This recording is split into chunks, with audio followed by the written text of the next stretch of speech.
everybody, and welcome to another episode of HP Critical, a podcast where my friends and I talk all things gaming. I am your host, Jerel. I'm joined by Kellie. Hi, everybody. Brandon. Yo. Gabe. And a wonderful special guest that we have today, Stephanie. Yo. Hi. Sorry. Hello? Bruh. Anyway. I should have adjusted too. Yeah, there you go. So, for anyone who doesn't know, Stephanie is a member of our JPG club. Obviously, if you listen to the podcast, you've probably heard our episodes, and you've probably heard why she quit on Final Fantasy X, and you probably heard you're going to hear how she feels about Final Fantasy X too. So it's wonderful to have you on. She's also one of our Patreon members. Anyone who is a Patreon member who wants to be a part of the show, feel free to email us at hpcriticalgaming@gmail.com. Let me know. We can get you on an episode so you can come talk to me, Brandon, and Kellie, the podcast crew, just like Stephanie is today. It's wonderful to have you, especially during Women's History Month. So, first of all, real quick, and 30 seconds, how's everybody doing? One at a time. 30 seconds. Yes. Exhausted. Okay. Tired. I ain't going Tired, first. but okay. All right. Surviving, not thriving. I see that we're doing a little rough. So fine with My that. camera messed up again. Oh my god. Damn. You're frozen. Oh, and he's gone. That's okay. I'm still here. He's just turned off his camera. Oh, he's completely gone. Oh, And now he's Okay. back. Anyway, Ah! you good? You good? That 100% was just technology, not me. Yeah, it's think- not your fault. Technology is messing up all the time. Also, don't forget, anyone who's listening, our merch store is still open. If you don't have a mug or a sweater or a shirt or something like all of us do, and you love to support HP Critical, or you just want to rock our cool-ass logo, or, our wonderful podcast faces, or that beautiful blue pillow. I don't have a blue one. I saw your blue pillow. Brandon's holding up his blue pillow for listeners. I saw your blue one, and I was like, dang, I really got to cop a blue one. I have a purple, and I have a mint green, and I was like, damn, I got to get a blue one as well. Definitely go to teespring.com/hpcritical. We do not have a discount for the month currently, but hopefully we'll get some more designs up specific to different things during the month. Maybe we'll have a Women's History Month shirt up there. Who knows? Don't hold me to it. I'm gonna try. We'll see what happens. So yeah, definitely check it out. If you have Twitch Prime, help us out. Help pay these beautiful people for all their hard work here. Not Stephanie. She's here pro bono. But help pay them. Which, by the way, for anyone who is a Patreon member, this is the wonderful Stephanie who makes the bracelets and crochet and everything every month that we send out. Yes? I am. To add on to the Twitch Prime thing, I don't know if this is a cross Apple thing, but last time I actually just finished getting off Twitch earlier, and it said if you have an iOS device for a limited time, you could sub. You get a free sub for 5 months or so. I don't know if that's across all devices. It popped up on mine, so just in case That is you don't feel like buying a sub or whatever. amazing. Support us through your subscriptions, because filing taxes through Twitch is annoying. If I did it, the least y'all can do is help us out for free, Anyway, That's all my plug-in, I think. We're gonna have wonderful things coming up in the future, tournaments, all that great stuff, so, look forward to it. If you aren't signed up to the newsletter, do so. And that's all my introductory stuff. Let's get right into some stories today. The first one comes from GameSpot, and it says that Newegg is attempting to even the playing field for consumers who can't compete against an army of bots buying up all PS5 and Xbox Series XS console stocks. And it asks for thoughts, so we're going to give them our thoughts. This is a little bit from the article, just in case anyone doesn't know. Basically, what's been happening is that people have been using their bots to buy up PlayStation 5s and Xbox Series X's. No one's been able to get any of them. Newegg has decided that they're going to implement a lottery system, which will allow people to only purchase if you're selected through the lottery. This is their attempt to combat bots so that one person can't go buy 50 PS5s and resell them at crazy value. So how do you guys feel about companies doing lottery systems for big purchases that are being affected in this way? That reminds me of the scene from Jingle All the Way where they just threw all those balls into the air, and people who grab the balls are the only one eligible enough to purchase the Turbo Man from the store.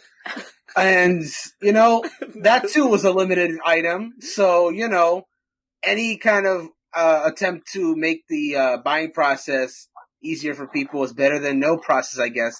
I guess we'll have to see how it ends up turning out. But sure, let's see.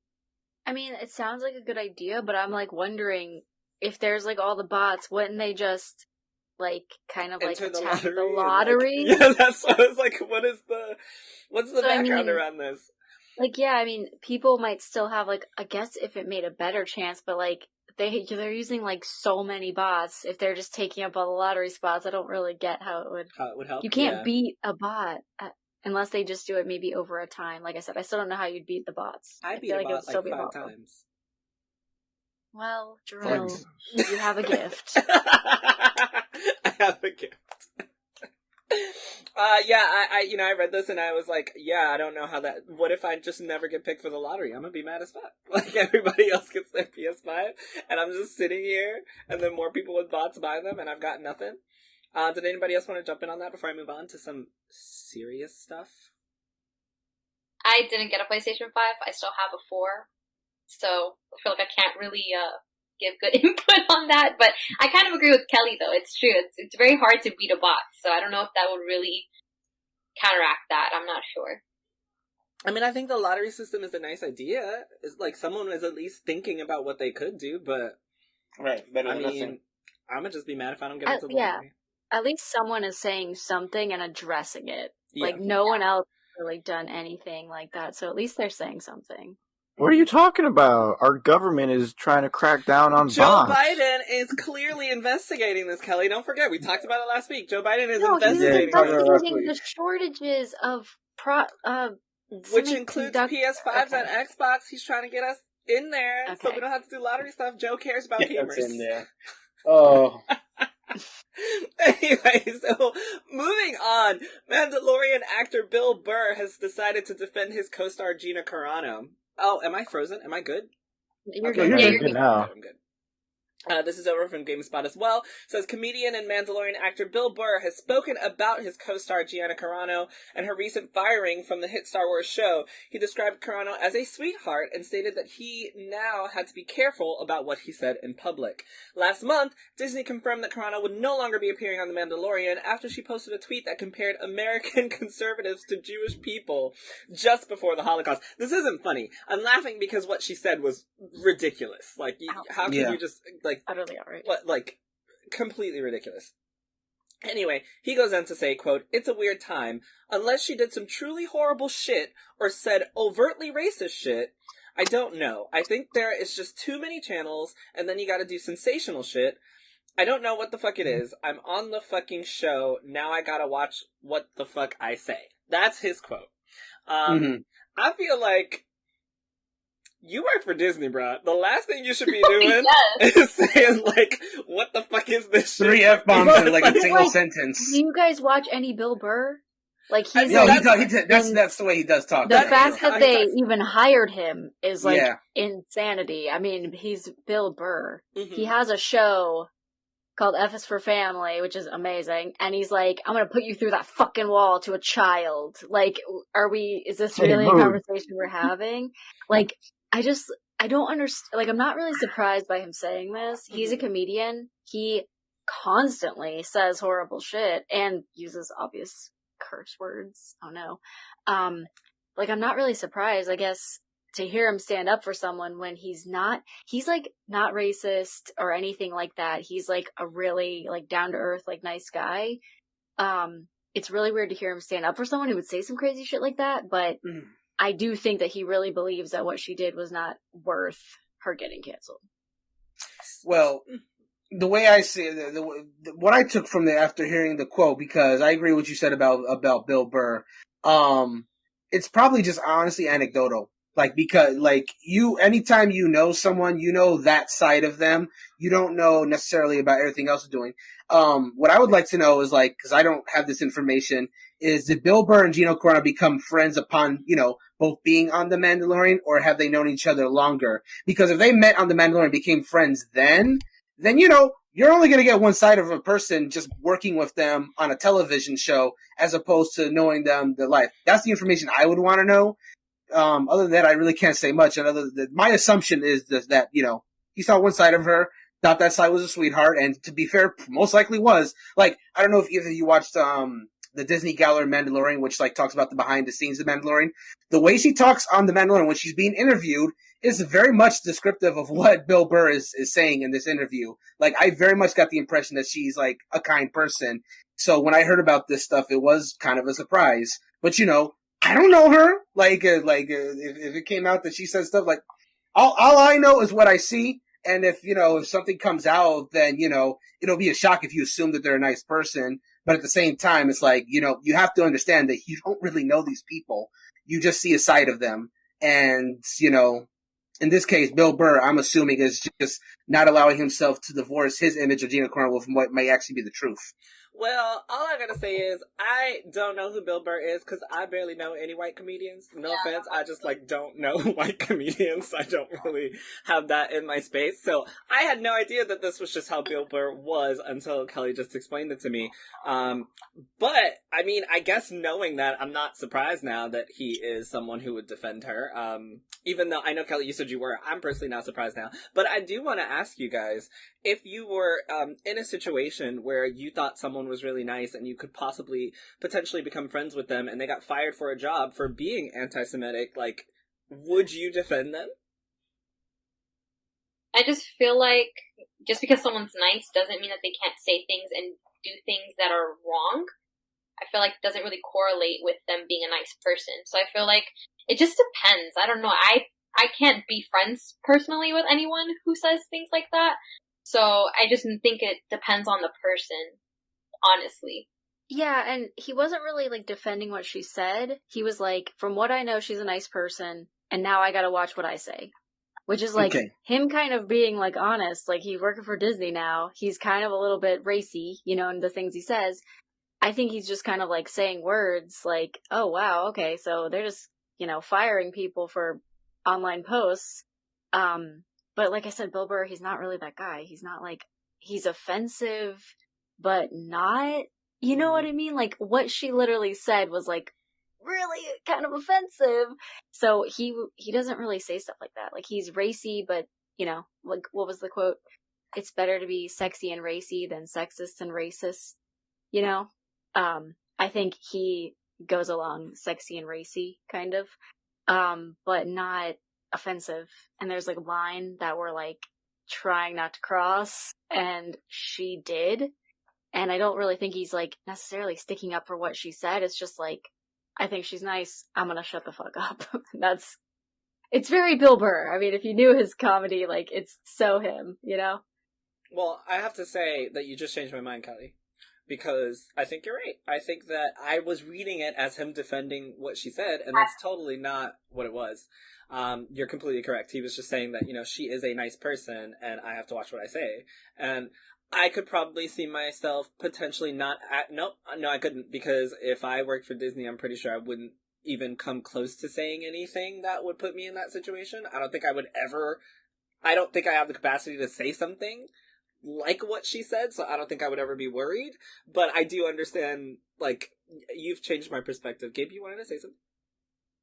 I was really quick because you said you were reading it wrong. You're reading as he was defending her. This goes back to something we talk about a lot on this podcast, is the way you title your articles. The article title literally says Mandalorian actor Bill Burr defends fired co-star. Yeah. So you're gonna read it as he's defending her. You're not gonna read it as the perspective that Kelly just gave us. So that's true. Again, going back to how you write your articles, watch the way you title them. Well, they wanted to get clicks, and we definitely were oh, I can't believe he would stand up for that. And There's then I'm so he's many not other that guy. ways to He's get not- clicks. yeah. Well, Honestly, you, Kelly. Yeah. No, honestly, my boyfriend is a huge Bill Burr fan, so he tells me all about his personal life and stuff, and he's just a cool guy, and I just don't want people to think bad of him, I don't know, whatever. He's just famous, why do I care? But Bill Burr, sponsor me, I love you. Make more seasons of F is for Family. I need that. We need it, we need it, Bill Burr. We need you to come save Kelly and make her happy, and make her boyfriend happy. so they can get married and we can all go to the wedding. Anyway, so just to go back to games for a little bit, the Avengers grind is about to become more of a grind, according to Kotaku. So we have discussed the Avengers game on this podcast before, and as we all have heard me say multiple times, I think it's a wonderful game before it gets grindy. I'm not really going to go into this. I do want to talk to you guys about this, though. I want to know how you feel about it. Basically, my question is, how do you feel about games that try to extend themselves and make players play more by making your game more grindy? Yeah, that's not the way that doesn't sound fun at all. There's a lot of ways in which you can extend a game's life, especially games as a service life. That's fun. MMOs are what comes to mind, any of those games, like, add new content, maybe some new quests or stuff like that. Making that you have to grind more just to reach the max level, therefore not explicitly not adding new content, but just making you do the existing content more and more repetitively is gonna hurt the game more.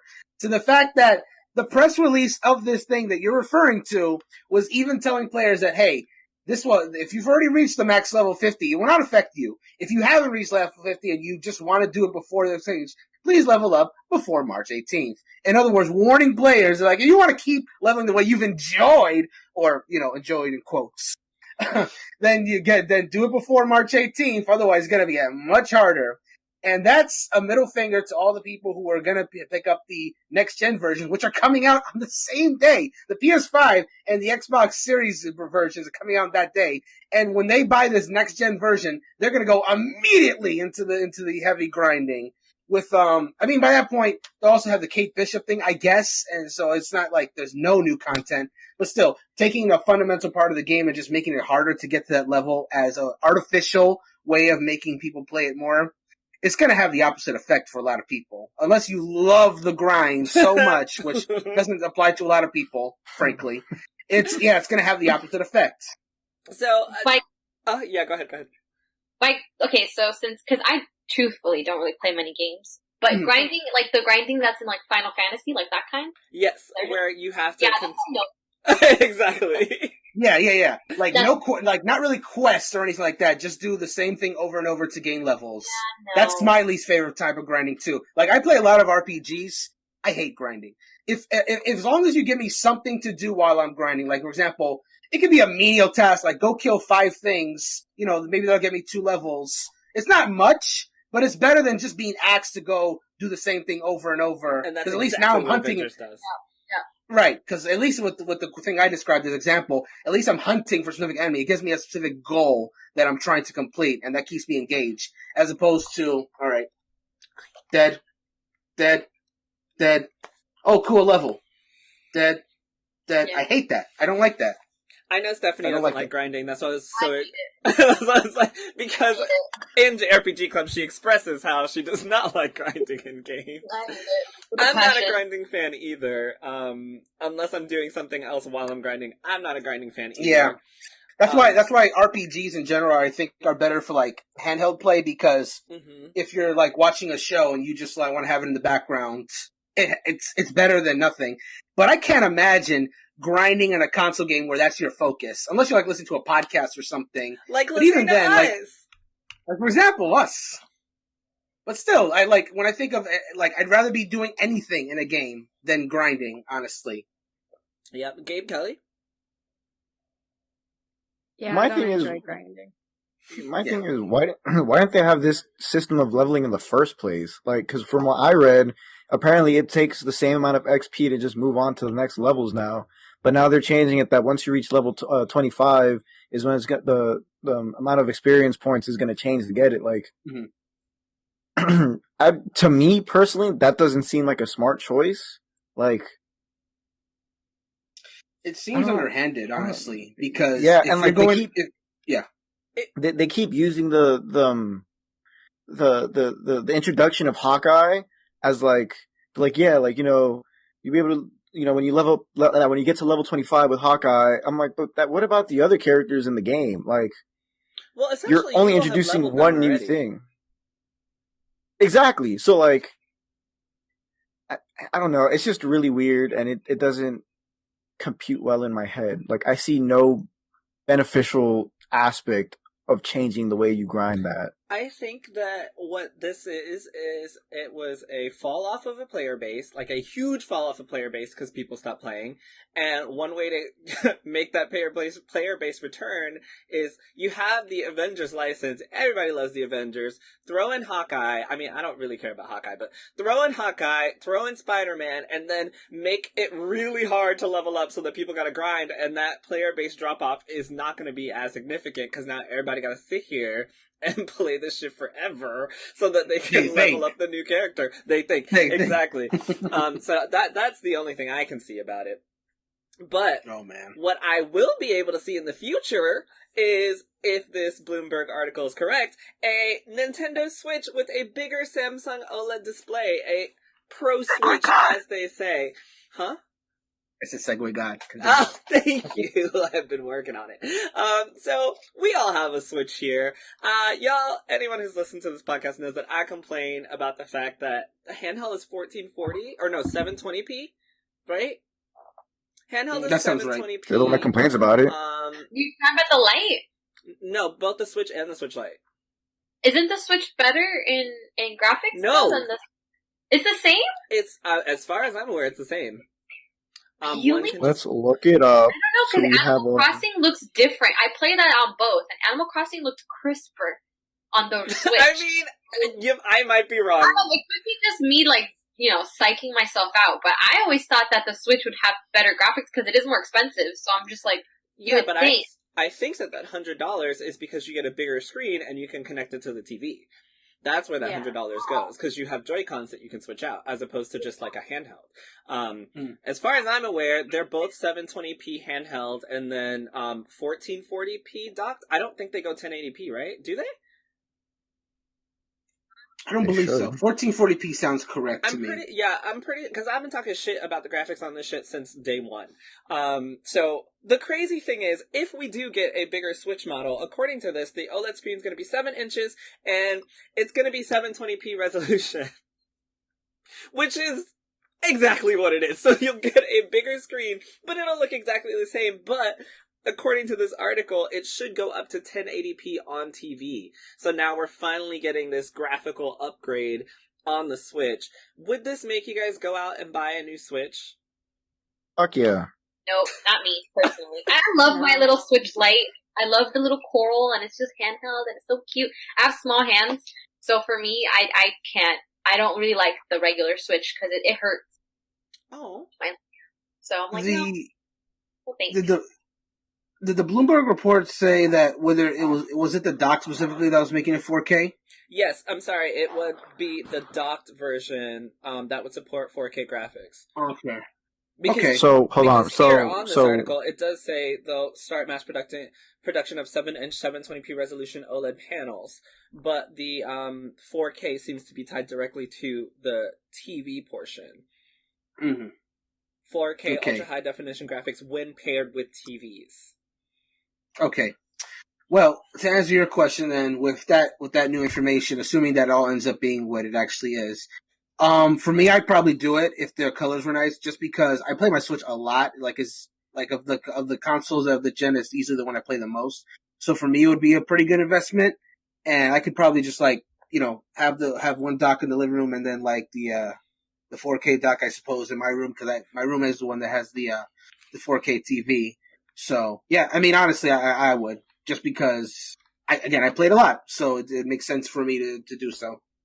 So I've seen a lot of speculation saying that Breath of the Wild 2 is going to come out with this 4K Switch, and it's going to be, yeah. I would be super excited because I'm so sick of Nintendo giving me bad graphics. Like, give me this 4K. I would go buy it, even though I just bought a fucking Switch. I'm going to go buy another one and be mad about it, because why did it take you guys 4 years to give me my biggest complaint? Actually, go ahead, Gabe, before I give my biggest complaint, because I feel like he has something. Yeah, really quick, before Jerel starts his temper tantrum on Nintendo again, the Switch in TV mode actually goes up to 1080p. Okay.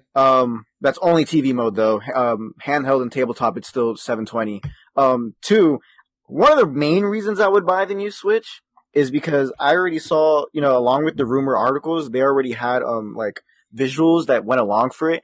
And I'm one of those people that I'm a fan of, bigger screen doesn't always mean bigger device. It just means taking up more of the front of the screen.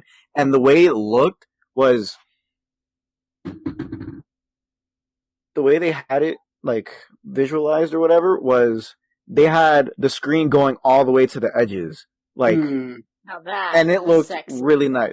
Yeah, and it could be just because someone read, Samsung OLED screen. It's probably going to look like a Samsung phone. Who knows what it's going to look like? But that's one of the main reasons I was buying. Samsung makes the OLED screens for Apple. Yeah, but again, As people in think, Samsung screen. No, but Yeah, I mean, as like, in the when you- bezel-less thing. So, like, yeah, that would be the Yeah. idea.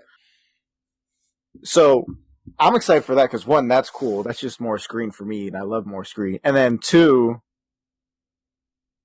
as much as I don't want to admit this, I don't. The screen, my actual screen on my Switch has like this really annoying scratch in the middle, like towards the middle, because of the dock. So like, if the new Switch is coming out, hopefully that means they're gonna give us a more padded dock or something on the inside. And I like to not have a scratch screen, so like... They haven't given you a new padded dock for 4 years, so I wouldn't expect much. I mean, but I would be they've also been surprised. releasing the same device for 4 years, except for the they've Switch Lite. upgraded it. They upgraded the battery. That's literally all they No, it upgraded wasn't on just the battery, newer it was models. the screen display as well as the brightness. Yeah, go look it up. Stuff I don't care about. You should if you're playing outside. Like, if you're playing it in daylight, you should. That's the if thing, you're taking Jerel. it out with you. You see who this is? I don't play outside. That's I only go the outside when I outside. have to. Go outside, get some sun, bro. That's the light. I'm not this white. Okay, if you say I'm not this white. I'm sorry, Kellie. Alright. My very small temper tantrum was just gonna be the fact that my phone, Very small. Stephanie's phone, Gabe's phone, I don't know what phone Kelly and Brandon have, but probably their phones. What do you think? You have an iPhone? Of course. There we go. All of our phones can do better than a 720p resolution with a smaller screen. Go ahead. What, Gabe? What? I have a counter argument to You're that. muted. These phones came out last year. I'm Okay. muted? No, you're fine. You're just Yes, hear me delayed. now? Like your It was sound a on the video. wild, delayed, wild like delay, super yeah. delayed. Is it working now? Is it good now? It seems to be now. better. Am I having technology issues? You're fine now. Go ahead, say your I'm thing. gonna bounce out really quick after this. Okay. Next- All he said was that it came thing out Jerel has like here. last year. Yeah, of course it's gonna be better than a device that came out in What are you 2017. talking about? They've had Switch refreshes. They've had. Look, first of all, whoa, hold up. What phone came out in 2017? What iPhone came out in 2017? Wasn't it the The 10 still had a 1080p Was resolution. You could still play in 4K on the 10 if the 10 came out in 2017. So what's your excuse now? I don't know. The 10 was kind of. I had the 10 no, for years. No, the And iPhone 10 it could not play played- 4K. Yes, So it did I. could. I got it as soon as it came out. Bruh, yes, it could. No. You could watch 4K No, it could not. videos on your iPhone 10, bro. Tell me I you guarantee couldn't. you it Go was search that after. shit 'cause It you're was wrong. after an Because update. you're wrong. I'm gonna search it right Please now. do. Right, iPhone 10, right? Yes. Jerel always bitches about Nintendo, and he's bought more Switches than any other person alive. That's what I'm saying. You just talk, and talk. And Joy-Cons. He's like, I just got my 5th Switch, but fuck you, Nintendo. I'll just Nope, keep it doesn't giving have a you my 4K money." display. It does not have a 4K display. Bruh, bet. I just looked it up. Oh my gosh. What I will say is, either way, we have phones that are doing 1080 and 4K displays, and the Switch can only go to 720p I mean, in 2022. That's Phone trash. costs like $1,000 though. Yeah, that's another That's thing. The true. phone costs It like is a gonna good be more $600 expensive. more. No, I I'm get gonna that. get my money's With the worth console, for that. though, I feel like for a console, you should be a little better. Thank you, Steph. Thank you. It's 2022. We're going into 4K, 8K. We're selling 8K TVs. We're having 120 First of all, it's frames per second. 2021. No, I mean 2022 is the year that Jerel's this always is saying to the essentially going to future. come out. Not that it's 2021 this year. I know it's 2021. Oh, I read 2021. I don't know about that. Okay, whatever. If it comes out this year, if it comes out next year, I still think that 720p is unacceptable. Stephanie don't even play games that much, and even she thinks it's unacceptable because her phone fucking plays better than a Switch Pro. And that's okay. We're all entitled to our wrong opinions. But the fact that these phones came out last year... Oh my god. No! Because, first of all, because we're not even going to start talking about wrong opinions and not, the iPhone 10 runs 4K. Secondly, something that came out, mind you, which was, for Nintendo, a big, large leap from their Wii U. And again, this is something that Brandon's always brought up. It feels more like the Switch was made to be more handheld. Sorry. When I get tongue twisted, my mouth gets numb and I have to stretch it a little bit. It feels more like the Switch was supposed to... What? Your phone is handheld. You hold it in your hand? That's fantastic. It's not a gaming device. Wrong. I play Call of Duty Mobile. Exactly. All right, People have and careers, that's you guys. gaming careers on their phones, so still wrong. Again, how is that wrong? Because there's more people that use a phone for something that's not a gaming device than they do for gaming devices. The Call of Duty Mobile League probably does not play on a phone. Let's be real, because you can actually play it on a hooked up. Yeah.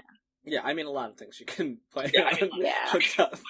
But either way, like the Apple Arcade, people are playing constantly on their phones. Video games on their phones. We're playing on mobile devices. So, just be wrong, bro. And let me move on. Ready? So, next up. So this one is I have two pretty controversial stories coming up. I don't even know which one to start with. They're both just sad for me, but I can't wait to hear you guys' opinions. I think we'll start with Harry Potter, because we talk about Harry Potter more often than I would assume that we would on this podcast. Yeah, surprisingly. Yeah. Talk about Harry quite a bit. Mr. Schreier over at Bloomberg has an article titled, Harry Potter video game will allow for transgender characters. He has a tweet that says, Hogwarts Legacy will have trans-inclusive character creation with body, voice, and gender, witch/wizard, all separated, sources say. This news follows J.K. Rowling's transphobic comments and the recent discovery that a producer supports Gamergate. So... This game has been, I think we should tackle one thing at a time, but this game has first had J.K. Rowling, let's talk about the trans issue first. So, of course, this could easily be seen as, well, as far as we know, the company developing this game has attempted to distance themselves from J.K. Rowling and her transphobic comments multiple times. We don't know what the behind-the-scenes contracts are looking like. We don't know whether she's going to get paid per unit. We don't know whether she's already been paid just to use the licensing from Harry Potter. Correct me if I'm wrong, but they've also said that this game is going to be all brand new content from them, not from J.K. Rowling herself. So they've been really trying to distance themselves from her, and this can easily be seen as another attempt at doing that because she's clearly transphobic, and these developers could easily be like, hey, we're not, so we've decided that we're going to be as super inclusive as possible with this new Harry Potter game. What are your initial thoughts on this development team allowing transgender characters? Do you think that it's to separate themselves from J.K. Rowling? Do you think that this was planned from the beginning and they're just inclusive? Do you think this is a good idea? Do you care that she's going to be getting paid either way for playing this game? I know we talked about, whether the game should be boycotted because of the creator and, how that affects the developers that are, essentially going to be getting paid from this. What are your initial thoughts on this? And then we'll go into the developer and Gamergate and even more. So, regarding this, I'll just keep it specifically to this because we've definitely talked our piece about this on like the whole boycott thing, but specifically talking about this, a lot of this information as far as the transgender options is like comes from a leak, and the way I've been taking it is the way a lot of people have been taking it actually is that this obviously wasn't like a feature announced. This was like developers going to press to like report on this, and I feel like this is a project that has been in development for a long time, way before J.K. Rowling had made her transphobic comments, right? So, these developers have always loved, they're clearly passionate about this project. I can see that, right? So, I can just probably feel that there's just frustration because there's this, and then there's another issue that's been come to light recently.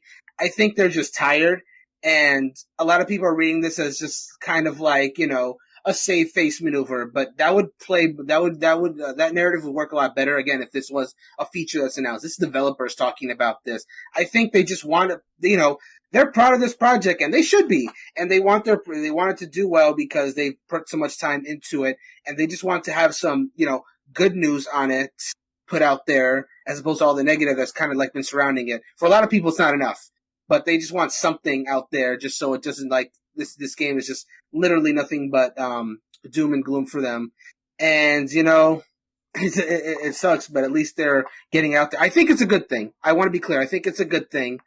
And I just feel for the developers. It's a shame that they have to get this out there in this way just so that there's something good to say about the game. I would like to say that this article says that players will get to select one of two options, which is witch or wizard, and that will determine the dorm they get placed in at the magical school of Hogwarts and how they are addressed by other characters in the game. I don't know if it's going to be something further than that. It says when players start up the game, they'll be able to create a character that has a masculine or feminine voice, no matter what their body type looks like, according to people familiar with the game's development. So this is not... I want to also piggyback on what you said, as in, they've been working on this game for a long time, but this isn't some game-breaking thing that couldn't have been added later on. I'm not saying that it did happen later on. I'm not saying that that's how it happened. I'm not saying they did this on purpose. But I just wanted to add that out there. As far as what this article says, it just means that you can choose whether you're going to be addressed as witch or wizard and what dorm you're going to be placed in. It's not that it goes further than that. Yeah. One thing else I was going to say about it, that I forgot to mention in my point, was that, I think the fact that developers are the ones that kind of got this out there, it is like what you said before. I think it is kind of like an act of solidarity that they're just we don't agree with J.K. Rowling's transphobic comments about the series, so we want to be clear that this is a feature that she does, that this is explicitly a feature that she would not approve of, but we're doing it anyway because we're keeping our distance from her and her influence, that this is our Harry Potter story, not hers. And then I guess we wait for Jerel to return.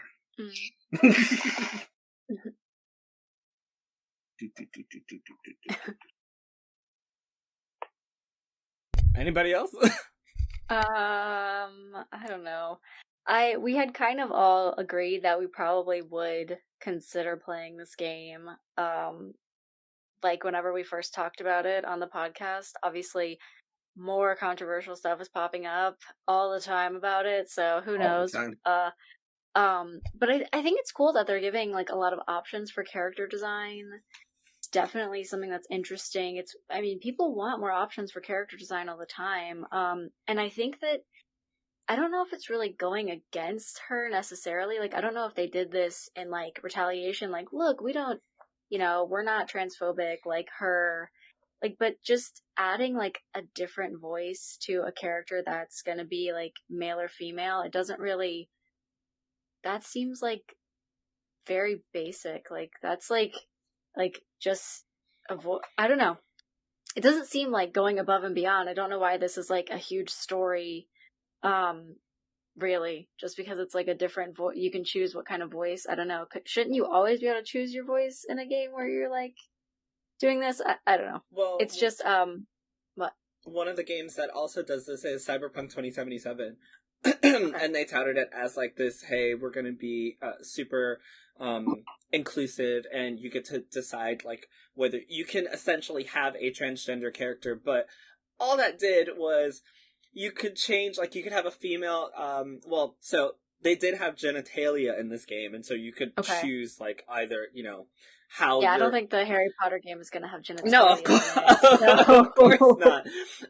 But the only other thing, so the thing is, yes, you could choose your genitalia, but you also couldn't see it ever in the game, so it never mattered.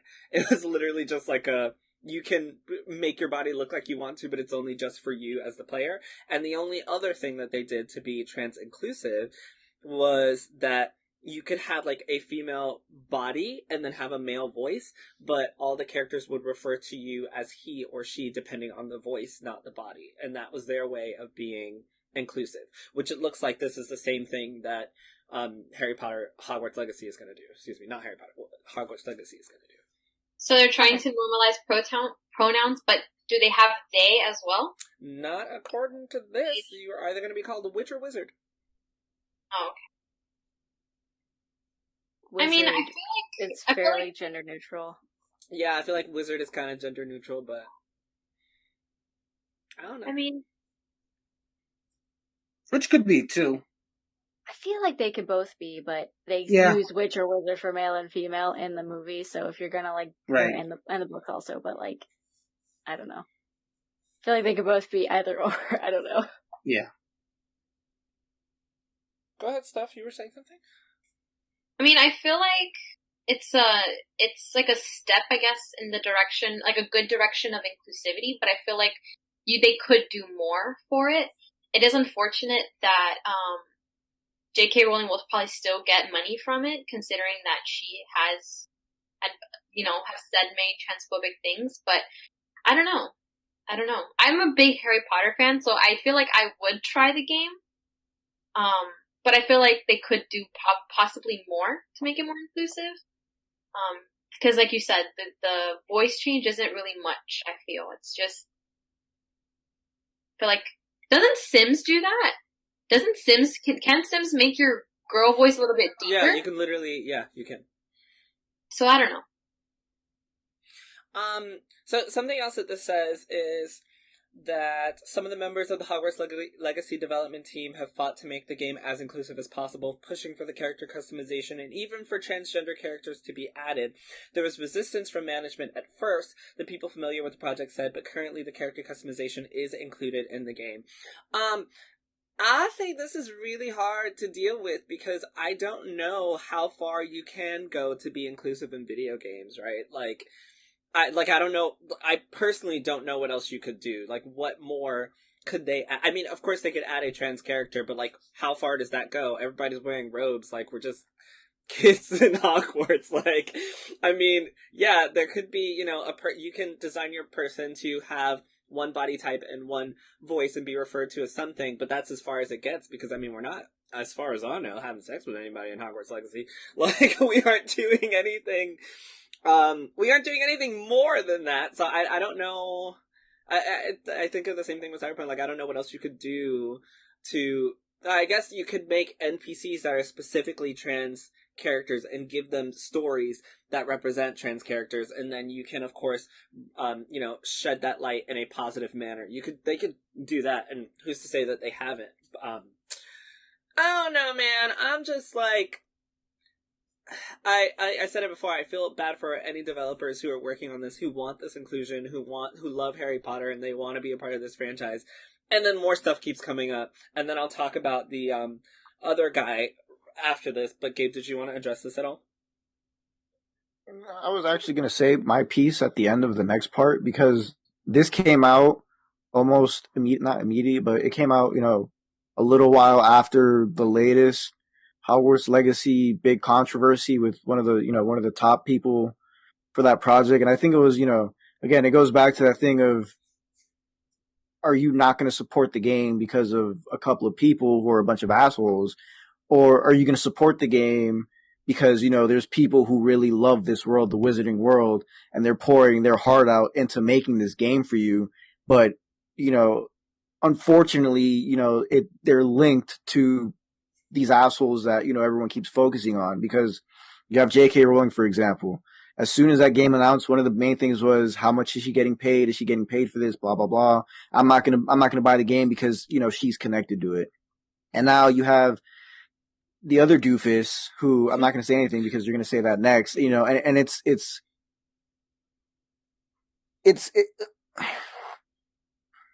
not nowadays, but it's really hard to, you know, to separate a lot of things. Because sometimes, you know, there's sometimes where you shouldn't separate a creator from whatever they, you know, create. But this is one of those instances where, you know, you have a group of people who, they're good people. You know, they're not the wackos that, you know, lead the world nowadays, and they're good people who, they have the opportunity to finally work on something that they've wanted to work on for who knows how long, and now it's being affected by the wackos at the top. And I felt like this kind of came out as a way to, it's gonna sound bad, but it sounds like it came out as a way to, like, to stem all the backlash that the game's been receiving. Because since the game's been announced, it's been nothing but backlash. Like, you know, the first couple of hours, everyone was like, "Oh my gosh, a Hogwarts Legacy game! You know, it looks so cool. It looks beautiful and all that." But then since that day, it's been nothing but, you know, J.K. Rowling and now this doofus, and, you know, I'm not gonna support the game because they're connected to the game. So I felt like it was kind of like a little splinter to be like, hey, you know, we're not all bad people working on this game. So it's kind of like Overwatch 2.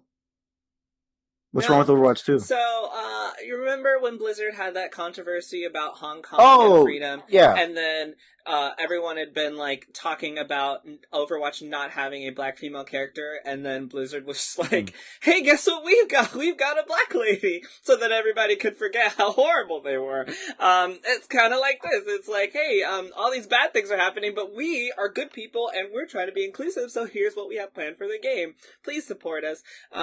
So the other part is that Troy Levitt, who is a senior producer at Salt Lake City-based Avalanche, this is coming from the Bloomberg.com article, made dozens of YouTube videos attacking feminism and social justice. He also expressed support for Gamergate, which is a loose community of gamers who harass journalists and game developers for voicing progressive views. So not only do we have someone who is transphobic, we also have this guy who is attacking feminists, attacking social justice, doesn't believe in attacking any game developer who is trying to give a progressive voice. He agrees with that, and he is also one of the senior producers on this game. So that, of course, makes sense when I read the article and it says that people at the top were not okay with this inclusion. So you couple this guy who is a senior producer on this video game, who is clearly attacking feminism and social justice, coupled with this woman who is transphobic, who's created this world, and you kind of got a mix of a mess, right? I'm gonna let you guys respond on that part if you want to, but what I will say is that even though I think that people should support these developers for this game, for what it hopefully will be, which is hopefully a really good game, I also support people making the decision to voice their beliefs with their wallet.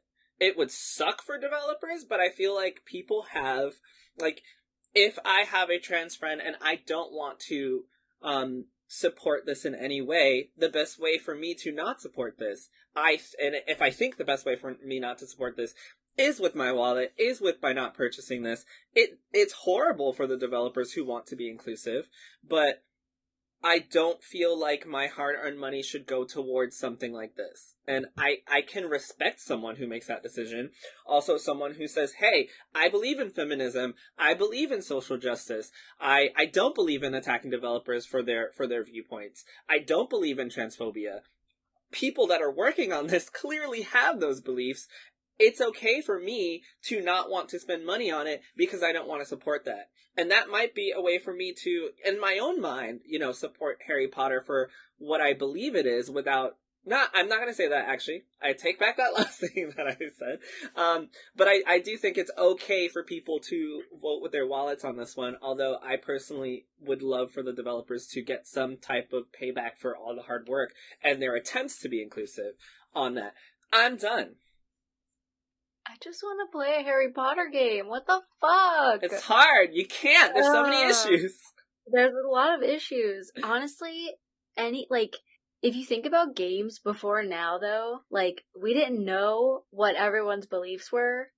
You know what I mean? Now, there's, social media, and, people are just I'm just gonna say horrible stuff all the time, like J.K. Rowling. She could have just not said it. I would have never known what she thought. She had so unless many she options to shut up. Put it And out she there. kept going. And now, That's the like, we have problem. She had people so- literally making videos on hating feminists and progressive values. Like, just, like, shut the fuck up. I'm trying to just enjoy this video game. Just let people enjoy things. And they just have to ruin it with their opinions. You know? Before now, we would have never known their opinions, and I want to go back to that. I don't want to know your stupid opinions anymore. I just want to play my fucking video game. Fucking game. I actually disagree with you 100%, Kellie. I am so happy. No, honestly, I'm so happy that people are being... I would want to support someone who has those ideals. Exactly. Though. Like, I'm so happy that people are upfront about it. Mm-hmm. Yeah. I feel like some people are upfront about things and they don't have any consequences. I won't say who, but we all know who.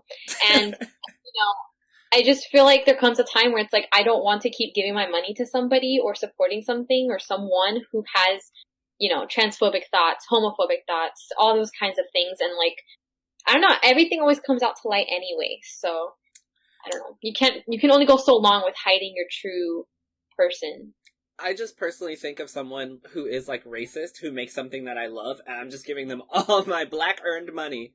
I'm like, I have no idea that this person's like racist. places that I shop and stuff, I don't know like any of their values or anything. Like I don't look into it for everything. And I spend a lot of money at other companies. Like I don't know, it's not that I want to support people who have these views, but I'm just saying like before now I would have never known it. And I wouldn't have thought about it. Like, I would have never really even thought about supporting that. Because, like I said, there's places I still shop that I'm just like... I shop on Amazon. The guy's a trillionaire. Like, it's ridiculous. But yeah, obviously I don't want to support the game because of that. But at the same time, I want to play the game. Yeah. It's like, I don't... It's a hard decision. I probably won't get it just because, Oh, that sucks. Gotta stand for something. Well, this is... I don't know. This is like, I don't think Jerel's going to remember this because any conversation we have, he decides to have selective memory. This was, it was a while ago. We, I was at work and I was like, I said something about Chick-fil-A and he goes, "Oh, I'd never buy from there." And I was like, well, I get it because, the CEO supports Trump like it's nobody's business. Well, he also supports campaigns that are, homophobic as well, I believe. He does? Yeah. Them donate. Mm-hmm. Yeah, so the thing is I'm like, well, I get that, and then, but for me, that's like the only place I can eat at work because everything is either closed because of COVID or literally costs like $50 for like a fry. But like, my thing is like, and again, it jumps back to it sucks that a lot of the people at the top are a bunch of wackos that say a lot of stupid shit. But then, although, yeah, your money's going to go to them, still some of your money's going to go to the people that, help run the restaurant. Like, everyone that works at Chick-fil-A, at least where I am, they're good people. They're not, I'm just going to keep using the word wackos. That's, I guess, my word for the day. They're not wackos. So I don't feel bad in, not buying there and eating there because, again, yeah, my money's going to the top wacko, but the people there, they need to make their money off of somewhere. And although it's a fast food restaurant and we're talking about video games here, I feel like it still correlates because, and it's like Kellie says, it sucks because like it's something. Yeah, I'm a huge fan of Harry Potter. I've bought the books more times than I can count, and I have a ton of like different renditions from them. But like as soon as I found out that J.K. Rowling is, it's like, I don't want to buy your books anymore. Like, I don't want to buy, cause I think they're still doing the illustrated, books of them, which like these books that like this big and it's, the illustrated version. They only have up to number 3 now, but I'm not going to buy 4 through 7 now because it's like, I know that money's going directly towards you and I don't want that. But like when it comes to something like the game, there's a team that's not her working on it. And even though this guy, the guy who went online making all these videos about, feminism and whatnot, while he is technically part of the team, he's not a big, to loosely say he's not a big part of it. I hope that part can be understood because, again, he obviously is a big part of it if Like everyone's focusing on him. Yeah, I know, but like, but then again, like, you have all those other people. Yeah, thank you. You have all those other people that, like, you know, they're not like the top wackos. So it's. I'm gonna say wackos. I'm not gonna go out. Just say wackos from now on. I'm sorry if you guys are saying wackos for the rest of your day. I'm sorry, but like, I'm not gonna go out and say, don't buy a game completely. But then I'm also not gonna be like, oh, you're being a big baby for not buying the game because two people that, are connected to the project in some way said something bad. Because, that's, if that's how you feel that you're going to deal with it, then that's fine. But then I'm going to take the route of supporting those small group, not small, but the group of people that aren't that are attempting a-holes. To be inclusive. Yeah. I feel like, I don't know if you were finished. Sorry. No, yeah, I was done. I'm sorry. When I'm done with my points, I usually stop at a really weird point. Okay. That was it. I feel like there's two sides to the coin. Like, I understand wanting to support the people who are the workers because at the end of the day, they're not completely correlated to the CEO. But at the same time, I also feel like the CEO is the one who's always going to get the most money. They're the ones who are always going to get the hard-earned money from the other people that have spent on them. So I just feel like it's like I get your point. It's really hard, I guess, when it comes to like Chick-fil-A when it's people's jobs that are on the line, and like if everyone boycotts Chick-fil-A, then the workers are just going to end up not having any job. So it's weird, I guess. It's just there's always two sides. I just want to clarify one thing about what I said. I said that I do want to know what people believe in. I think that's important for me personally. But at the same time, I am not going to fault anyone for buying this game. I will probably end up buying this game. I will probably end up playing this game. And I don't want to, guilt anyone into not buying this game and not supporting developers. I just want to express that because I will probably buy this game. I am a huge Harry Potter fan. I do want to play Hogwarts Legacy. It looks fucking awesome. I'm very happy that this team is attempting to be inclusive. They're trying, right? It's not as if it's, a conglomerate. It's not like a single brain, we all think J.K. Rowling is best. We're all gonna be transphobic. No, it's not that. But I still do think, for me personally, it is important to know people's beliefs and values, because I think this goes back to the first conversation we had with the Star Wars cast, right? This is what this lady believes, right? This guy thinks, oh wow, she's a great guy, she's a great girl, I've only experienced really great things with her. And then you talk to her, or I talk to her, and I'm like, this bitch hates Jewish people. She's probably racist. What's going on? Because we have different experiences from it. And so that's why I personally want to know what you believe. That doesn't, just because you don't believe something that I do, doesn't mean that I'm not going to support you. But that, it also depends on what we're talking here. If we're talking basic human rights, then we probably can't be friends. But yeah. It is very complicated, but I did want to clear that up because I don't want anyone listening to just not go buy the game now because of, the senior producer and because of the creator of the world. But if that is how you want to not support that, then feel free to do so. Gabe goes to Chick-fil-A all the fucking time. I refuse to go there. That's just not for me. I will find somewhere else to eat. Yet I understand why he goes there. I understand that there are workers that work there. I understand that the system is flawed and fucked because, like Stephanie said, the CEO is going to make the most amount of money while the workers who are there, who probably don't believe in everything that they believe in, still have to make a paycheck just like these developers do. So do what you want with your money. If that is not supporting the game, I support that. If that is buying the game to support the developers, I also support that because it's not my money. Exactly. It's your hard-earned money. You can choose where it is that you want to take it. I just think it's the easiest way for people to support causes usually is with their wallet. I think as consumers, the easiest way for us to do that is with our wallets. Like, that's why it's such a big issue. Because, I mean, we could just go down to the office and storm it and say remove the senior producer because he's not feminine, because he hates And we feminism. can rob him! No, we're not. Oh my god.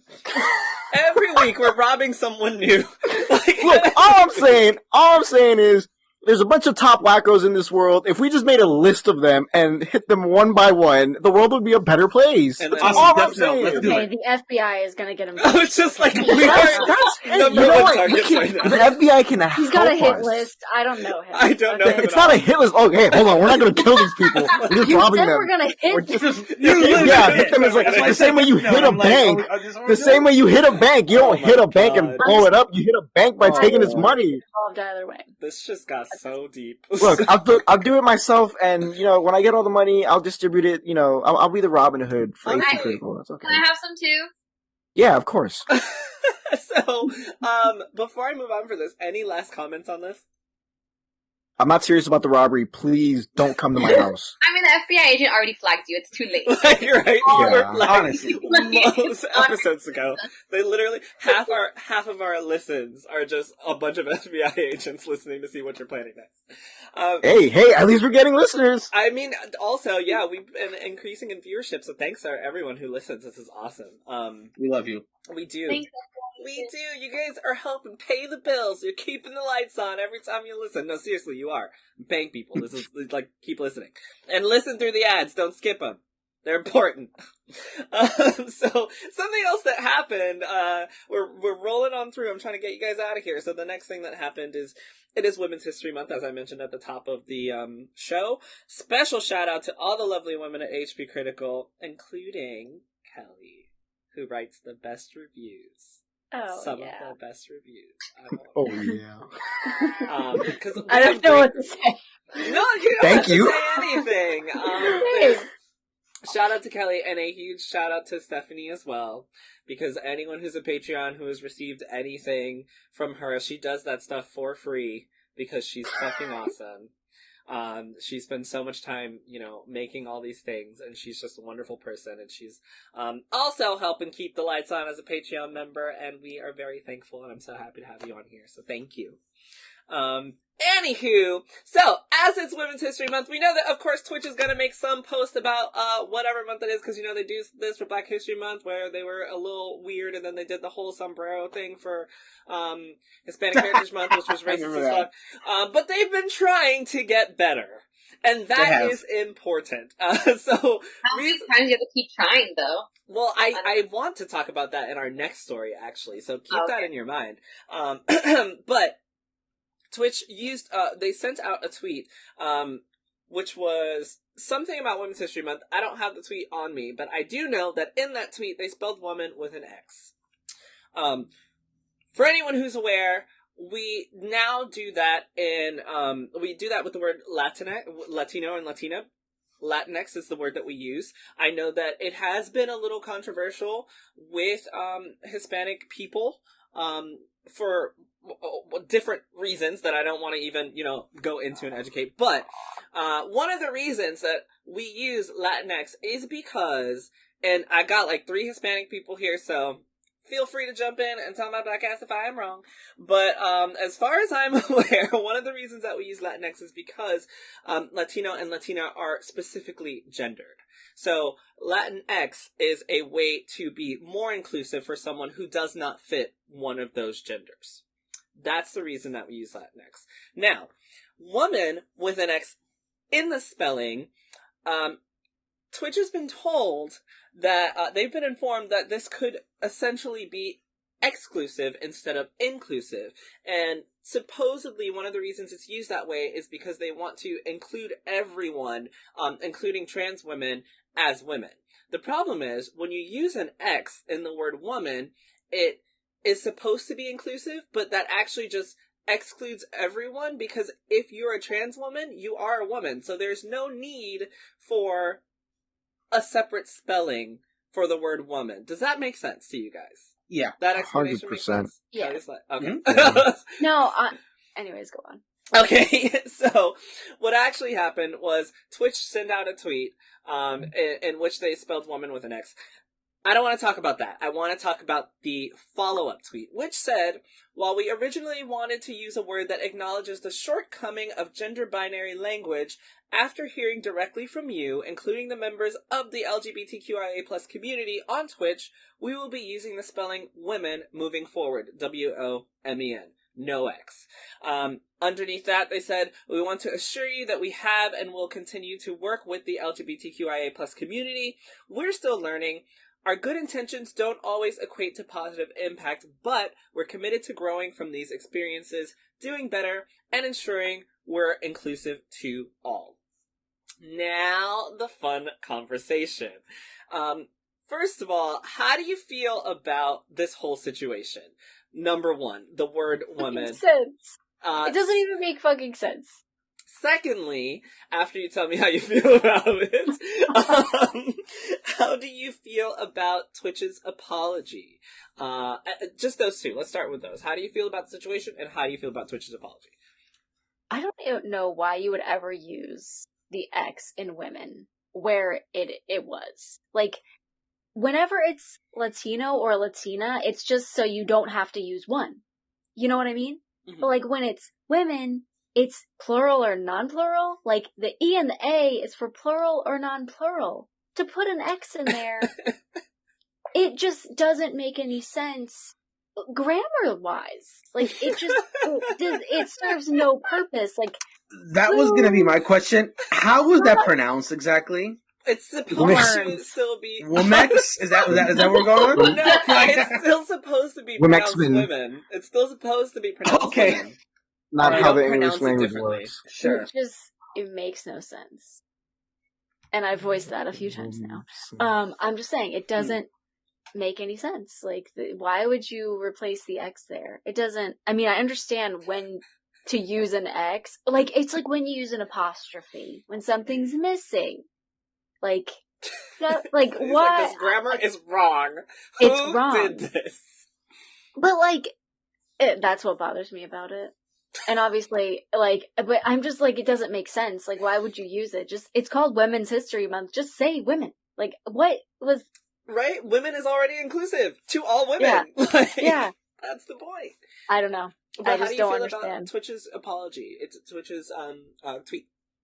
The apology was nice. It's nice that they say we'll use the spelling women moving forward. I mean, I think that's good. I mean, it's cool that they had an apology, but they didn't apologize for their horrible grammar, which I'm still waiting on. They also haven't apologized for their tag situation. Yeah. Oh, wait. What? I mean, when they were, like, allowing tags to be made, and then they specifically didn't add, like, black tags to, but they added LGBT tags. You know what I'm talking about? They have, yeah, like, not categories, but yeah, I know what you mean, like, tags. I can't go find black people, but I can find LGBT people. Can I? I don't even remember. I don't care. I don't know. I don't think there's a woman tag. Well, probably isn't. But the reason I asked... Actually, I don't know. The reason I ask about your opinion on their apology is because I do want to specifically state that they actually did apologize, and it seems as if they're learning, and I do think that that is a talking point. When a big company like this comes out and apologizes for something in this way, I think it's believable, personally. I can feel like the person behind it did write it with the intention. And I also want to highlight Twitch as a big company actually taking the time to correct themselves in public, because that's so important, because more people are going to see this Twitch apology and reconsider possibly the usage of the way the word is used. And I think that's important. So that's also why I wanted to know how you felt about it. But you three, what's going on? How you feeling about this? Yeah, that's the original situation was weird. The apology was nice. At least it's a step. At least I always appreciate steps. Like, could they do more? Obviously, but like a step forward is a step forward. That's where it begins. So we'll see where they go from there. Me? I don't know. Yeah, sure. I don't remember what the apology says, honestly, because I read this article. I don't know if it was yesterday or today in the morning, so honestly I don't remember what the apology said. But are you guys saying it's nice? But I'm used to when like apologies are made that it's sometimes very insincere. So I can't speak on the apology since I don't remember it. That was the one I just read. The tweet I just read was the apology. Oh, that was it? Yeah. Oh. Okay. I thought it was more to it. No, that's it. I thought there was more to it. See, look, I have the brain of a lizard because I don't even remember too much what you said about the apology. But anyway, I feel like, because I stop it. Kellie brought up a good point though about the X not making sense. Like it doesn't really like make sense there. But I feel like I don't think they realized by adding that they were actually excluding, like they were making it like, you know, like saying that trans women aren't women in a way without realizing it. Mm-hmm. So I feel like them correcting it is again a step forward. I feel like anytime someone corrects something like that and corrects it right away, it is always a step forward because a lot of people don't acknowledge their mistakes, and Twitch is a very big platform. So yeah, I mean, I think it's I don't know. I don't know how to feel. I don't know. I think so. I'm gonna answer this. Mm-hmm. I'm gonna answer this backwards. I'm gonna go with the second question first because you guys have all been saying, you know, the apology, sincere and whatnot.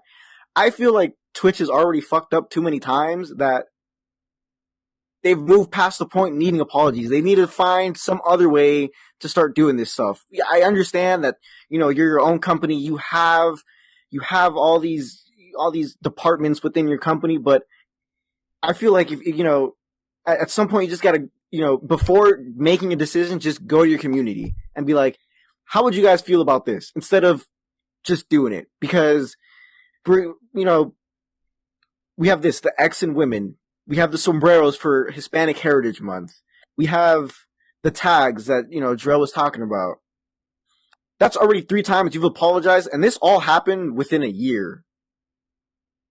Yeah, because the latest one that I mentioned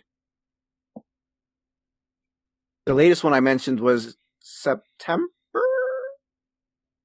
October. Mm-hmm. So it hasn't even been a full year since the first one. And again, I understand you have departments, you have people in, yeah, but I don't pay attention to Twitch that much because I'm a YouTube guy, which isn't any better.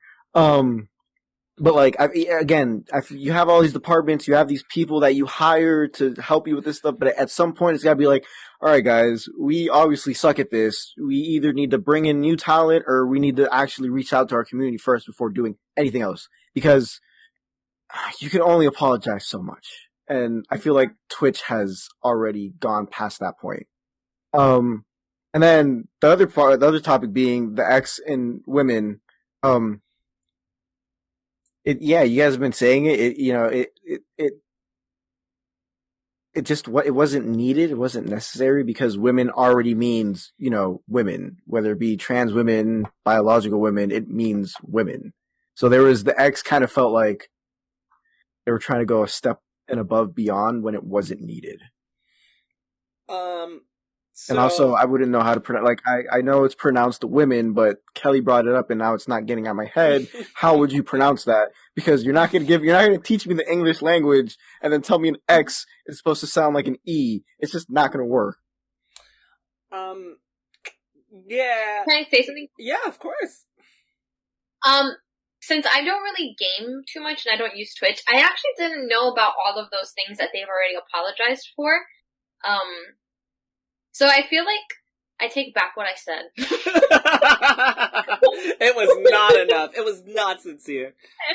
Because it's like, it's kind of like in the YouTube realm. A lot of the time, a lot of these YouTube people make a whole bunch of mistakes and they think that saying sorry is gonna kind of like slap that band-aid so that they're okay and they're like excused from it. So, and then they keep doing the same behavior and then they don't change. So now that I have that context of them, you know, doing this several times and apologizing and then still continuing to make different mistakes, it just doesn't feel, like I said, it feels insincere at this point. It's kind of just saving face.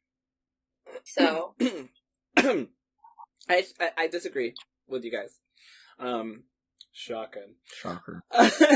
Only because only, and this is the last thing I'm going to say before I move on to the last subject. Only because I think that this mistake was an actual mistake. Like, I don't think this was as, evident, because I think that sometimes in this specific situation, people might be confused and they're attempting to do something good and they didn't. I think this is something that can accidentally and easily be, I think this is something that can easily be done by accident, not maliciously. And I think Twitch might have really been trying to do good with the women with the X in it. Like, I think their intentions were actually good. In this instance, at least, I agree with that. No, but I'm not saying their intentions were bad. Yeah. I'm saying that's why I think the apology was more sincere, because I do think that this was like we actually really did fuck up, as opposed to we really sat down and drew some sombreros and didn't think about this and then we apologized. Like, I think those are two very different apologies. Well, like Gabe said, though, why don't you just communicate with your community? Well, like, why don't you... That's the next point I was going to say, which is, no, do not communicate with your community, because it's not your community's job to teach you. What you do, Twitch, which is something I'm gonna bring up in the next story, which is why I didn't say it now, is you hire a fucking diversity consultant, and then you talk to them every time you decide that you're gonna do some monthly shit, and you make sure that you're not doing something that's incorrect. It's not the community's job to police what you do. I'm not getting paid to go tell Twitch what is wrong with what they're doing for Black History Month. He'd be rich. Y'all are a big ass company. Do your part. I'm gonna agree. Hire someone who is literally can help you with this, so that you don't make fucking sombreros for Hispanic Heritage Month, so that you don't fuck up Women X and throw an X in there. Like, reach out properly, right? Like, I as my friends, if I have something that I need, I can ask you guys, right? But if I'm running a company and I'm about to celebrate some form of diversity, the first thing I'm gonna do is pay somebody to make sure that I'm not gonna fuck this shit up. Number one. Yeah.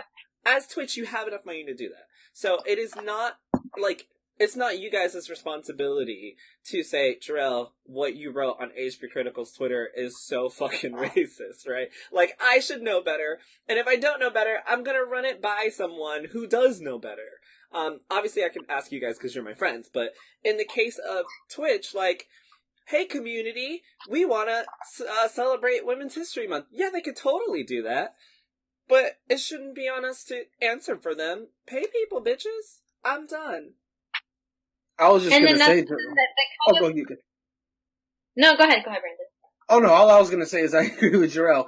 It'd be a hell of a lot, better to hire a consultant about diversity than fuck up and have the community tell you went wrong. It's like, people are like, obviously, as this conversation has revealed, there's less and less people who are going to be willing to forgive your mistakes. It could be just them, like at that point, like you said, Drew, if they don't hire a diversity consultant, then it becomes like, okay, you should have learned from your mistakes by now that this is going to keep happening, and if the community has to keep telling them, more and more people are just going to be like, become disillusioned. So yeah, do that. Don't let the community tell you, not just because it's not their job, but because they're going to get pissed off every time they have to explain this to you. Especially when you decide to do it before consulting them. Like, never mind the fact that they're backlash, if you decide to just, yes, hire a consultant. That's where I'm going with this. Go ahead, Stephanie. I'm sorry. No, it's okay.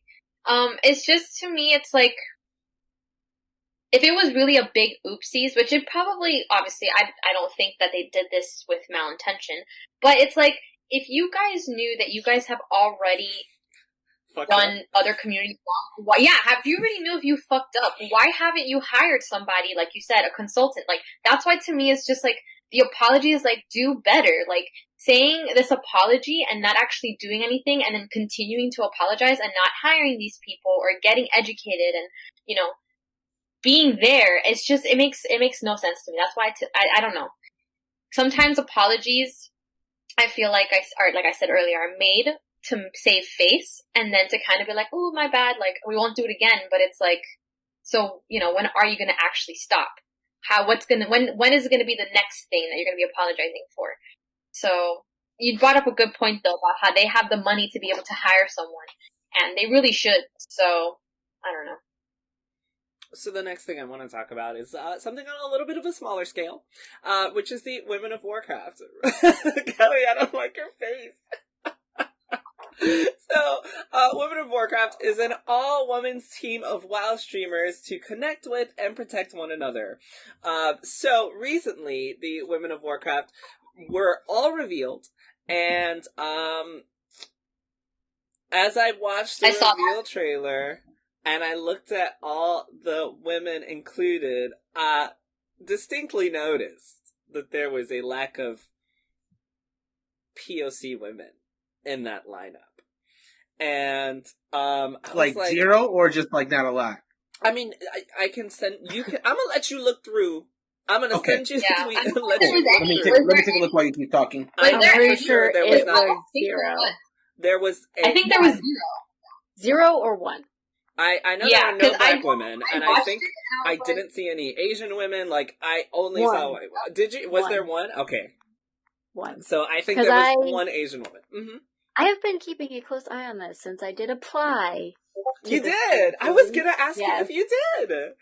Because I love World of Warcraft, and I am a Womexan, and I did apply. I did not get in, though. Mm-hmm. So, anyways, go on. I'm so obviously they're at a fucking loss for not adding you. They got all these other white women that like you're the best one. I'll just put that in. Come on, like why weren't you in? So first they revealed this, and as it was revealed, Twitter did its thing and was like, "Hey, this is clearly not diverse." And so there's one of the first tweets that's there says, "That's a great spot on your white women and one Asian woman. I cannot wait to see you spotlight your women of color, specifically Black, Indigenous, and Hispanic women of color." Their response, which I found fucking hilarious, was, "We would love to highlight our Indigenous and Hispanic members. We will be doing exactly this as our team gets settled in." I don't know if y'all heard the comment that said your Black, Indigenous, and Hispanic women of color, and their response, which said, "Are Indigenous and Hispanic women of color."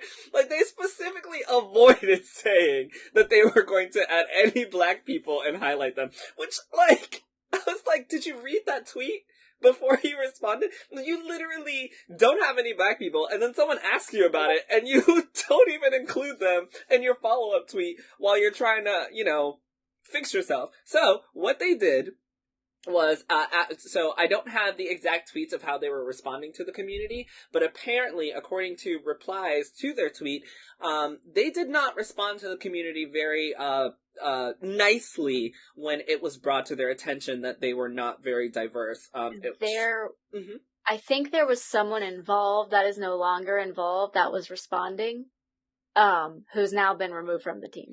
So she was actually, as far as I'm aware, removed because she was making homophobic comments? I thought it was racist comments. Oh, fuck. Maybe we're talking about a different person. This all sounds bad. I don't know. Maybe she's just a double awful person. I guess. But yeah, I think that she was probably one of the people that was possibly replying because she was mentioned in the thread, and if you see people commenting, I imagine that she could be like, well, this or that. That's what I assume, but the tweets are gone if they were there, because I looked through the thread for some drama, but same. That's what I always look at threads for, just the drama. I just knew this was going to be great. So they, a few hours later, I don't know if it was a few hours or a day later, they said, "So far, we failed to be what we need to be, and we're sorry. Starting now, applications have reopened to BIPOC women indefinitely. We'll announce a second wave of 20 BIPOC team members soon. Then, I'm going to read to you guys their apology." It says, "We messed up. Not once, not twice, but several times, and we're sorry.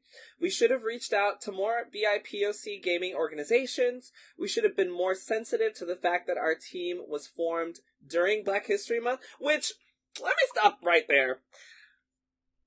I think it's so crazy that while companies are literally looking for black people because it's Black History Month, like whether it's performative, whether it's real, we know they are literally like, it's Black History Month, let's at least throw one black person in there. They didn't even think of doing this during Black History Month, which is just crazy to me. Anyway, it says, it says, we should have been more sensitive to the fact that our team was formed during Black History Month. We realize now that our application process was elitist, and we shouldn't have gotten defensive when we got called out. When we didn't have any black applicants in the streaming community, we should have known that we had done something wrong, then taken steps to fix it before announcing the team. Perhaps most of all, our official response to all of this shouldn't have been, look at how good we are. We understand that we've stepped backwards in earning your trust, but we're willing to do what it takes to fix the damage we've done. Starting immediately, our community managers are reaching out to the many organizations that have been suggested to us and more.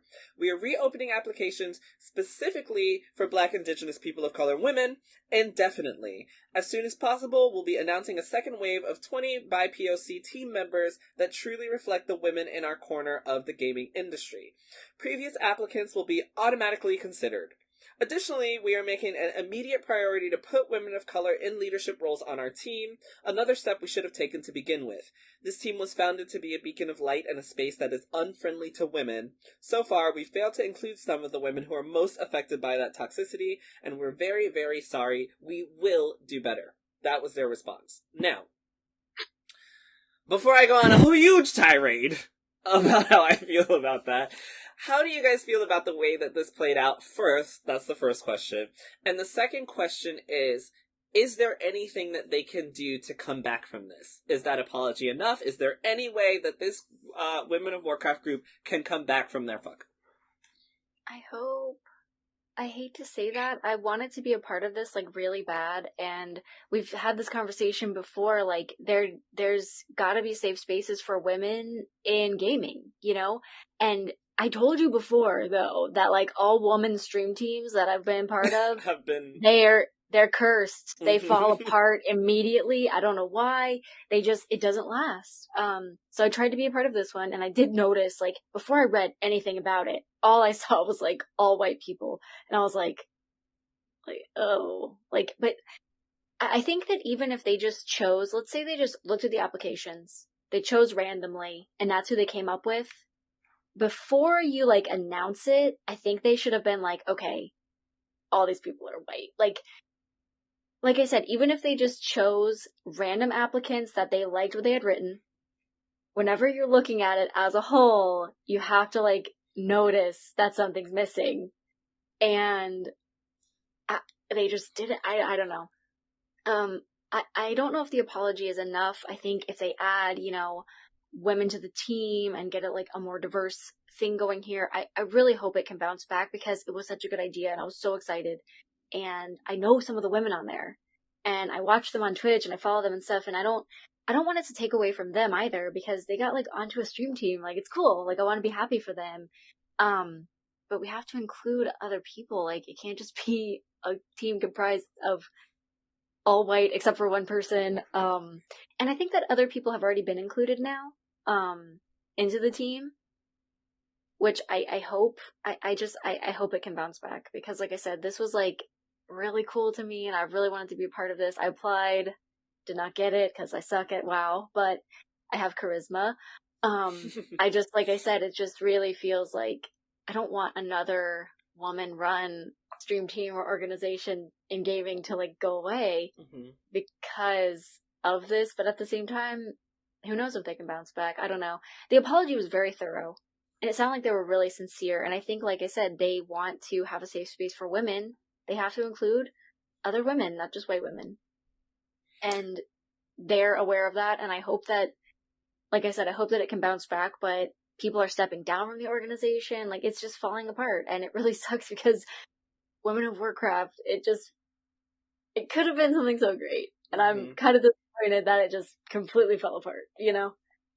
Yeah, so speaking of that, one of the women that was involved, Frasley, said, in her tweet, she said, "I am stepping down from Women of Warcraft. While I appreciate the offer of being on a stream team, I cannot be in a team unless it is diverse and shows the full breadth of our humanity. A stream team needs to represent who we are as gamers and our community to the whole world." So, she was one of the people who was, after the announcements was made, was like, not for me. So, it does seem that there are women on there who realize that it's an issue and have stepped down from it. But yeah, so same question to the rest of you guys. How do you feel about the situation? How do you feel about the apology? Do you think they can ever come back from this? To echo what Kelly was saying a second ago, the apology itself, it did feel thorough. Like, the fact, like, I want to point out that they did specifically mention that they messed up several times. That, it's hard enough for a lot of people or a team to even admit that you've messed up once. For you to admit that it is. Like, it's hard for a lot of people to even mess up once. Like, we just talked about Twitch. They apologized for this instance, but there's so many other incidents that they have done that they haven't apologized for. To respond to that really quickly, I feel like if it's hard for you to apologize because some black people have called you out for your racism, you are the problem. But continue. I'm not talking specifically about this situation. I'm just talking about in general. It's hard for people to apologize for once because no one wants to admit they're wrong. Yeah. So I'm talking about in this situation, the fact that they were able to admit, like, all of this was in fault it's not something a lot of people can do. I'm not saying that whether it's enough or not. If I'm being perfectly honest, I don't think it is. But I do admire the fact that they were able to even say that much in their apology. I gotta be honest with you, this is before this news story came out, this is the first time I had heard of the Women of Warcraft. I think with a game like World of Warcraft that has such a large player base, and especially of women, of all different kinds, I do think that something like this is important, because with such a large player base with World of Warcraft, it's even more important that the player base that would be the victims of toxicity would be protected from something like that. So I think the concept of the Women of Warcraft is a wonderful idea, and it just sucks that it's tied to this. And what Kelly was saying, her anecdotal evidence of like all this of the stream teams she has been a part of, seen, that have all fallen apart, and this one seems to be going to the same path. That's very disconcerting. It honestly is. And this one seems to be the victim of like one of the, the fact that we're talking about this here on the podcast means this is one of the most prime examples of one that's on the path to falling apart. And that's very disappointing. I don't think, I'll be a little optimistic here. I think that even should the worst come to worst, the Women of Warcraft were to dissolve, I don't think the female fan base of World of Warcraft would allow themselves to simply go to the wayside. I feel like because this is important. This is very important. Something like this shouldn't just die, and I don't think it would. So I hope that they can bounce back from this, and that I hope that they can improve. But if it doesn't, I think that like Kelly said, there needs to be a safe space where where women cannot be like targeted by the toxicity that they would face in that community. It's important. It shouldn't die. I wasn't gonna go next, but I am now. Okay. Because I'll probably have more to say later, but I think that they did mention that it's really, I do think that black women are targeted more because not only are you targeted for being a woman, you're also targeted for your race. So you've already got two things against you in the gaming community that doesn't want you to be a part of it. And for them to create the Women of Warcraft and like their header talk about being a safe space, but then not be inclusive, it kind of sucks. I am obviously not a black woman, but I can say, speaking from my own experiences of being a black person in gaming, like in general, I don't think that they can come back from this. I think for me personally, I think this was gonna be great. I was excited for it myself because I love Warcraft. I'm literally in a like Black People Play Warcraft group, like on Facebook. So I have like there are so many resources. I'm gonna start with what Kelly said. It is so easy to look at your group of applicants, right, and notice that they all look very similar. It's that simple. Like, that's where you start. If you can't notice that, that to me means that your leadership has a glaring issue. Like, to me, the fact that they didn't look at this roster and be like, holy fuck, we don't have anyone that's brown-skinned at all, means that if there were, and you know, I've read tweets from black women who do play Warcraft who don't want to be a part of this, actually.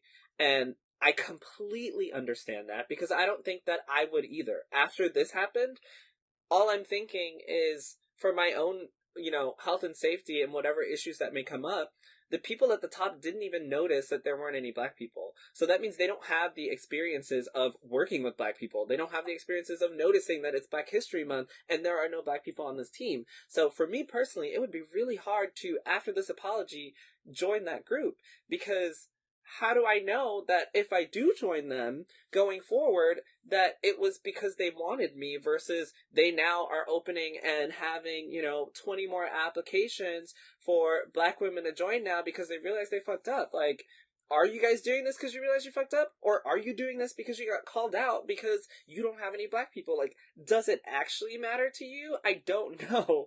But I don't think there's, like, for me personally, I don't think there's anything that they could do. Like, if I were a black woman, I don't think there's anything they could do to get me to join this, because not only did all of this happen, but in your apology, you do recognize that the way that you came back and were combative towards people who told you that it was an issue, and you had to apologize for that too. That also just makes me feel like, damn, like, hey, I'm telling you this is a problem. Me as a black person is telling you this is not inclusive. I've been excluded from this. And then on top of that, this was them specifically selecting people. So it wasn't even random. Like, I would feel better about it if it was random, but it wasn't even random. Like, you guys literally went down a list of applicants, specifically selected these people, which means that, and then another thing, if you don't have any black women that you can find in your center to join this, then what you do is what you said you're going to do, which is that you reach out to people who are able to connect you with those people. That just means that your community, your specific community, isn't big enough to find people that are there. They are there. I am part of it. Like, so you can't say that they're not there. They're clearly there. But I just don't think that you can ever come back from this. Me, being a black person, does not think that you can ever come back from this, because I don't think that I would ever be able to trust anything you do after that. Even if you do hire someone in your leadership that's black, I just, once again, would just feel like, damn, y'all just hired me as one of your diversity hires now because you got called out for not having any black people. So and it sucks, because if I were a black woman, I would love to be a part of this. But if I wasn't selected, and then I see that no black people are selected, and then randomly I get selected afterwards because there are no black people selected, how am I supposed to feel about that now? Like, was I actually selected because you want me, or was I selected because you were called out?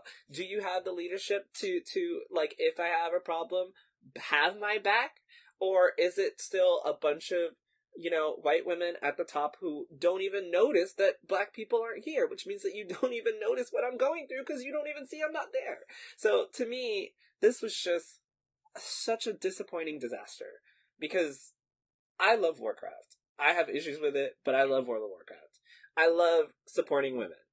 I would still support this, but I would not be surprised if they didn't get any POC applicants after this, because I don't think you can come back from something as bad as this. And I think the best thing you can do is, once again, hire a diversity consultant, because obviously everyone at the top has no idea. If you don't see, like, I just keep going back to what Kellie said. If you look at this roster and you don't see the problem, then you need to, like, reach out to someone, because obviously you're just completely ignorant to, like, an entire part of life. Like, you don't understand the experience of these people that need the protection, because you don't even notice they're not there. And that's so fucking disappointing. I was so sad about this. Like, I don't know what you do. Like, you can't come back from this. And it sucks. It sucks. But if I were a black woman who didn't get into this, and then I saw that they only picked white people, I wouldn't apply anymore. Like, fuck you guys. Y'all don't want me. You didn't want me before. Why would you want me now? Now you want me because you fucked up. I don't want to be there. I would just make my own fucking group of BIPOC Warcraft players, and then add the white girls that I like and move along. That's all I have to say about that. I'm looking for a stream team. Let's go. Yeah. No, I just want to clarify as well from what I said earlier. Whenever I said that the people were picked at random, I didn't mean that they just like randomly picked people. Yeah. Like, I just meant like they just took some responses from a Google like form and just like picked based on that. So there was like, they probably looked into the people. I don't know how far they looked, but like from what was gathered, the information, there was no like picture or like there was no like telling who the person actually was. But then obviously once they've like chosen the team, looking at them, they would see that there were no people of color at all. So something else, actually, so I'm sorry to cut you off. No, you're fine. I just wanted to clarify. Okay. I didn't mean that they just randomly selected. It was just like they selected from just responses in a Google form. So pretty much if you don't see the people or anything like that, that's what I'm saying. So something else is that the selection process is another issue because, and I'm going to read this tweet here, and it says, from Women of Warcraft, due to disrespectful and insensitive messages, we have decided to remove Persephone from our roster. We heard your feedback on how our apology message was disrespectful and decided to remove it. Instead of just saying we will do better, we will be spending this week action planning how to actively do better. Apologies are meaningless without action. The reason I wanted to read this one out is because that, to me, just means that once you select these people, you didn't look into who they were. Because if you have someone that is, if you select them, and then you have them responding in a disrespectful and insensitive way, right after you select them, you didn't even look into these people. Like you said, they read a box and was like, ooh, done, ooh, done, ooh, done. We've got 20 girls, let's go. Did you take time to see what these girls believe in? Did you take time to make sure that they weren't transphobic because you have trans women on the team? Like, did you take time to make sure that they weren't going to be racist or homophobic? No. You literally just picked them. The process is wrong. The whole process is not, it's not right. If you're not going to do it right, don't do it at all. Sorry, I'm done now again. I'm still mad. I love World of Warcraft! What the fuck? Fuck you, I know, Blizzard. and they took the best name, Women of Women Warcraft. of Warcraft. I guess we'll That's very clever. I gotta give him that. Right? Might as well put an X in there. We can't even take it over. Oh, I know. We're just gonna put an X in there. WXOW. Oh, fuck. Yeah. WXOW. No. I don't know. Like I said, they took the best name the for best fucking name. A group of women playing World of Warcraft, Women of Warcraft, and now it's just gonna fucking turn to ash. I mean, it could be great. It could be great, right? They could hire by POC. They can fix it. They can fix their diversity. Just for me personally, I can't go back to it. Like, in my head now, everything you do is just retaliation for fucking up. It's not because you're sincere. And I know this is completely opposite from what I said about Twitch, but like this is because this was a specific decision, and then once you made that specific decision, you were kind of rude in your follow up, and now it's just like, oh no, we totally love black people. We're gonna hire a bunch of them. No, you don't. You don't give a fuck about us because you didn't include us the first time. Okay, I'm for real done this time. Sorry, Steph, Gabe. Actually, I agree 100% with Jerel. I mean, you guys probably already know how I feel about apologies. So I feel like at this point it's just like, do better. Like, you guys even said it in your own apology, you know, you guys didn't just mess up once, you didn't mess up twice, you messed up multiple times. And it's like, how many more times? It's 2021. We're not, like, we're in an age where it's like, how can you not notice that you don't have a diverse cast? Like, how do you not know? How do you sit with yourself and notice that there's so many white people and you haven't seen not one person? It was just one person of color, correct? Yeah. You said it was just one person? Yes. Yeah, like, how does that, like, completely cross your mind? How do you not recognize that? And it's true, and if you don't recognize it, that means that you don't know. And it's just like, how are you supposed to treat these people well? And then, at the same time, it's like, Jerel was saying, someone who now applies is going to be like, so are you really applying me because of my merit and what I'm doing, or are you just accepting me because I'm a person of color, you know? So I feel like it was just, I don't know. I don't think that they can come back from this. I don't play Warcraft, so I don't know too much about Warcraft, but I know about the story of like the situation, and I don't know. I just feel like it's like I said, it's 2021. Like it's done. Like we're at a time where how can you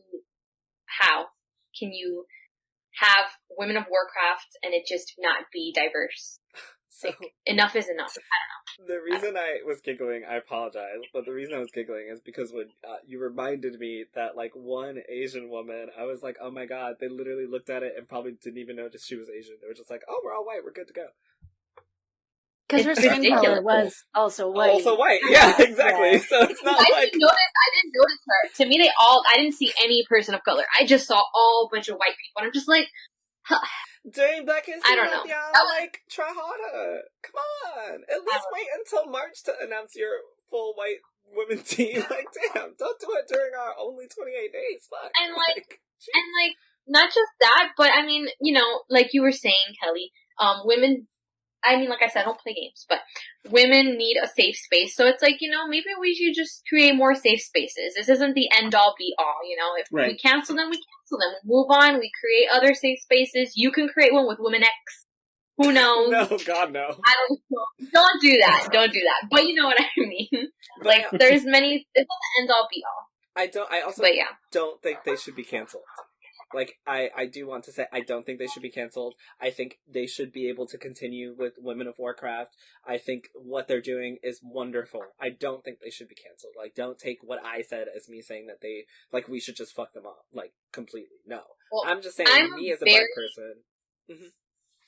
Oh, I'm saying me as myself. Like, how I see things. Like I said, apologies for me. If you apologize many times, I just can't anymore. So I'm very quick to, like, cancel people. But that's me, personally. I'm not saying for other people to cancel them either. It's just me personally. I don't like insincerity. I can't stand it. Yeah, so but I don't think you should. I don't see the point in canceling a safe space for women to play Warcraft. That is why I don't agree with canceling them. Like, I don't feel like that's okay.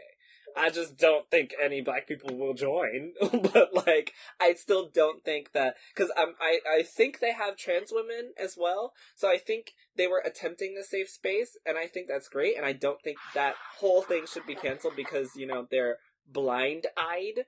I just don't think it's for, you know, me or the people that look like me. I no longer think it is a safe space for black female Warcraft players, but I do think that it is still a safe space for female Warcraft players who are not black, and I don't think that should be canceled. I think they should have a wonderful white party. They can just add another W. The Boston Tea Party! Oh my god! Oh my god! Anyway. White women of Warcraft. There you go! And then, exactly! And then the name's back WWW. Damn it! And then give us the Women of Warcraft, and then we can start. Yeah. Oh, I don't know. Like I said, here's my problem. I see. I don't. Like I said, here's my problem with all this. It's obvious that I don't like many apologies. Like it's quite clear. So I don't know. Me? No, yeah, you're entitled to your opinion. But again, I don't play Warcraft though. And then I don't play Warcraft though. I mean, it didn't bother me any. Like I wasn't affected. So to me, canceling them because of this is just like I've canceled them myself. Yeah. But no, I understand. You're entitled to your opinion. You ain't gotta yell at me. I understand. I'm just responding as myself. Dang stuff. Calm down. I'm sorry, Gabe. Go ahead. So apparently it's technical difficulty Thursday for me. For anyone watching, if you saw that debacle with me messing with everything, I'm sorry. But here's my first problem with this. Before I say it though, I'm gonna agree with Jerel. I don't think they should, you know, cancel it entirely. But my thing is, it's 2021. We had 4 years of trying to open up a bunch of people's eyes to, like, you know, just because you're comfortable, not everyone's comfortable. And I think, again, I'm probably being too hard because that's just who I am. I think that if you're still doing things at this point in time, you're purposely being ignorant to what's going on around. Because it happens all the time. You know, the lack of diversity is brought up a lot when it comes to gaming and, you know, gaming teams and companies. I don't care for their apology. I think it was to save face. Because if you don't notice, again, and it's also like Jerel said, if you go into the background of all these people, you know, you've decided to select, and you know, you look at it and you're not seeing just, you know, you're not seeing diversity, but you're still moving forward with it, then you're doing that on purpose. There's been way too many instances for you not to have the consciousness to sit down and think and, you know, actually look over everything and be like, you know, who we've selected isn't that diverse. Just, you know, it's just a bunch of white women. So I don't take their apology into consideration. But at the same time, I don't think they should be canceled. And again, here I come with, you know, the hard hammer down or whatever. I think the approach to it, because on one hand, it's like you said, you have a great name in Women of Warcraft. You have WOW, just like the game itself.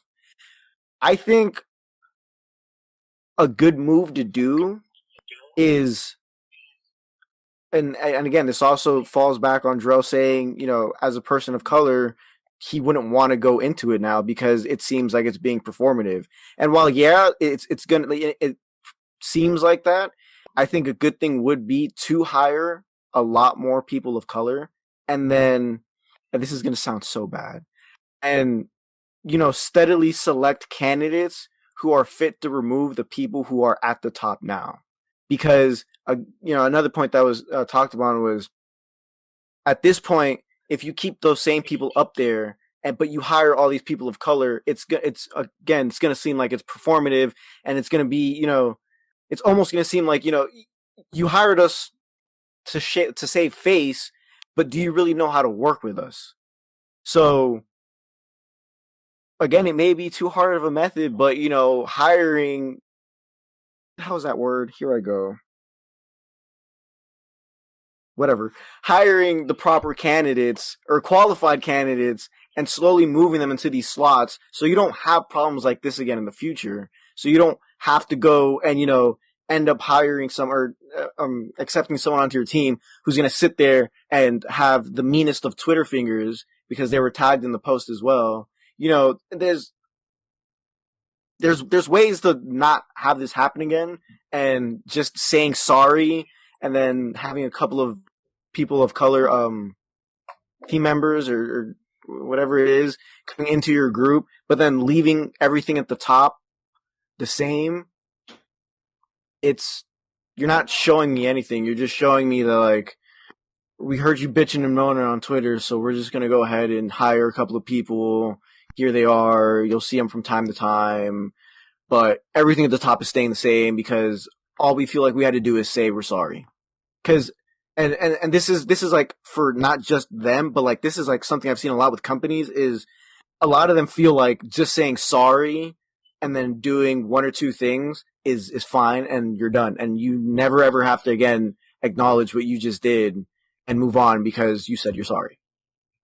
So it's a very confusing track of thought I just had, but no, I mean, it leads into the last question I was going to ask, which is, if they did replace leadership at the top, would that be enough to save face and continue on? no. Maybe. Continue on, but not save face, I don't think. I don't really know who's at the top or how many people. Oh, wacko. Like, so, I know a couple of the people's names just from Twitter and from Twitch, obviously, because I watch World of Warcraft and I play it. So I don't know if there's even enough room.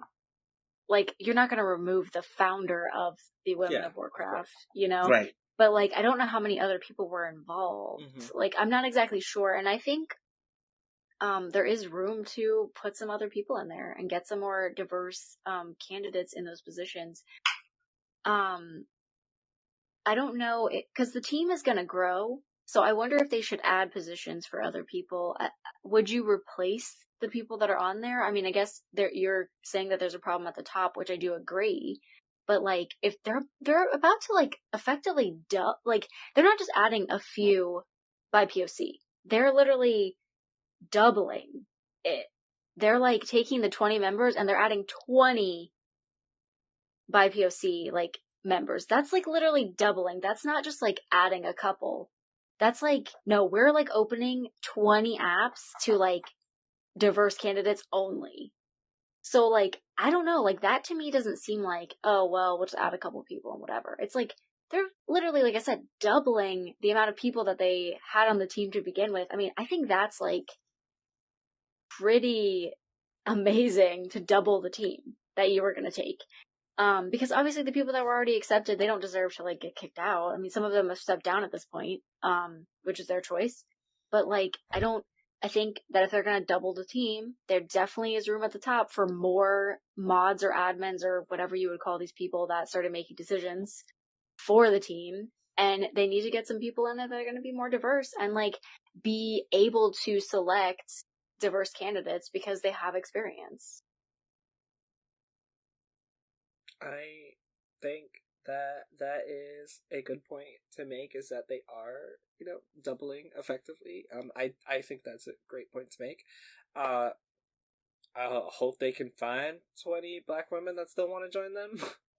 I wouldn't be one of them. But, to each their own. I think if you can find it and double it, and I agree with Kelly, but I also agree with Gabe. I feel like if you didn't see this as a problem the first time, it's so strange because you can't really take this away from, like, who made it, right? Like, you can't take away Women of Warcraft from the Women of Warcraft who created Women of Warcraft just because they are, not recognizing the fact that they haven't added any black people, and they have one Asian woman that is white, and they probably just forgot that she was Asian.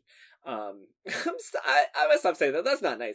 That's not nice of me to say that they, specifically did this. Although technically they did specifically do this and didn't research who they are. Whatever, I can say what I want. I'm not a woman. I'm not part of Women of Warcraft. You're a Womexan. I might be included in that.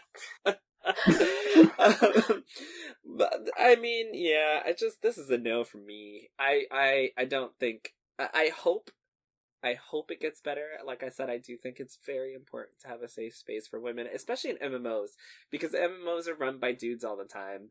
I've been lucky enough to have safe spaces for LGBT people in like Final Fantasy 14 when I was playing. Also, run around with all the black people in that game and white people. I don't discriminate. But like, there's so many resources that it's just crazy that in 2021 y'all still are doing this. I mean, I'm not saying it was done on purpose, but it's just so strange that your eye is so blind to that. Like, there's something going on up there that ain't right. Last question for Stephanie is, how was your first podcast with us? Alright, you're muted, sweetie. Like, can't hear anything you're saying. We hear that. It was great. It was good. I liked it. I feel like these are good topics to talk about because a lot of people are sometimes even afraid to talk about them. So keep the good work, guys. Thank you for coming on. Thank you so much for coming on and chatting with us. As always, thank you, Kelly, Brandon, and Gabe. I know that we talk some crazy shit all the time. We don't always agree.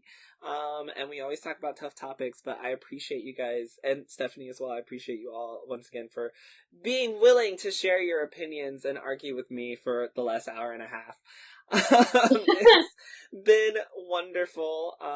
If you are listening and you'd like to be a part of the show, you can join us on Patreon for as little as $5 a month and grab that spot to come argue with me and Kelly and Gabe and Brandon if we like you. I'm just kidding. For an extra $1, you can argue with me one-on-one. Please. please pay $6 to argue with Gabe. It's a great time, I promise. You pay more on coffee a month, guys. You pay more on coffee a month. That's for damn sure. Yes. No, you really do. And you get a lot of extra content.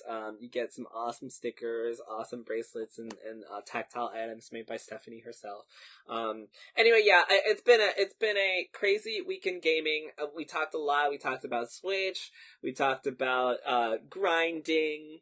We talked about some diversity issues, and it's been a wonderful week. I love seeing you guys every week, so thank you once again. Thank you, Stephanie. Thanks, Kellie, Brandon, Gabe. I love y'all, my little podcast crew. And with that, I'll see everybody later. Bye, guys! Bye. Let's go! HP Critical!